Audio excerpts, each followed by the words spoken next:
Final testing tayo, nagkaroon siya ng guhit dito sa bandang ilalim dahil repair lang yung panel nito. Kumbaga, ginawan lang natin ng paraan. Pero kahit papano, maayos na siya. Wala na yung flickering tsaka double image.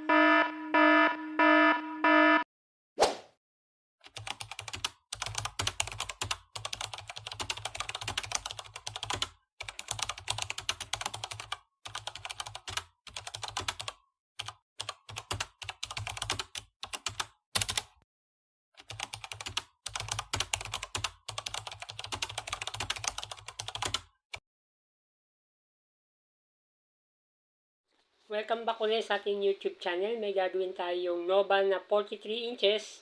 Ang sira nito, pagka sinaksak natin, yan, may flickering siya na nagdo-double image.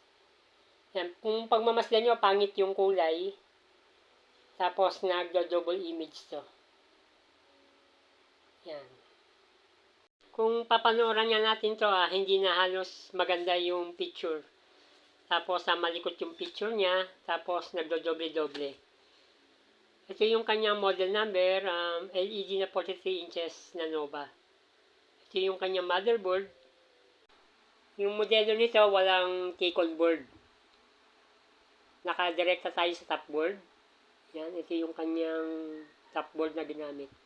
Dito tayo papokus sa mismong top board. Dahil may problema na yung kanyang panel, pwede tayong mag-cut dyan, pero may mas madali pa sa cutting method. Kung pagmamasdan nyo yung mga resistor dyan, pwede natin tanggalin. Tapos dito sa kabilang side naman, okay, dito, yan yung mga resistor dyan, pwede rin tayo magtanggal. Kung ganitong klase yung kanyang panel, pwede tayo magkalas lang ng mga resistor. Yan, susubukan natin kalasin muna itong side na to. Lahat yung resistor na yan, pwede natin kalasin. Okay? Bali, 10 piraso yan.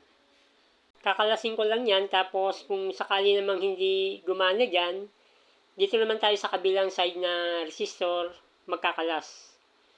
Bali, itong mga resistor dito, lahat to tatanggalin natin. Okay, nung tinanggal natin dun sa kabilang side, itong kabilang side na to, wala tayong ginalaw. Dito tayo nagkalas lang muna. Yan, nakikita nyo na inangat natin lahat ng mga resistor din sa taas. Yan, bali 10 piraso yan. Yung mga resistor nito, inangat ko lang para kung sakaling ganun pa rin, pwede natin isauli yung mga parts nito. Okay? Pero nung tinesting ko, nagkaroon naman siya ng pagbabago. Try natin. Nung kinalas natin yung resistor, yan, wala yung double image, na wala din yung flickering. Yan, napapanooran na rin siya ng maayos.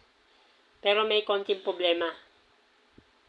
Yan, papakita ko muna sa inyo na clear din naman yung picture. Pero dito sa bandang ilalim, meron siyang pa horizontal na guhit.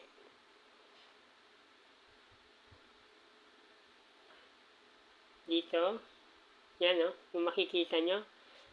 Ipa-final testing na lang natin para mas makita nyo. Final testing tayo, nagkaroon siya ng guhit dito sa bandang ilalim. Dahil repair lang yung panel nito.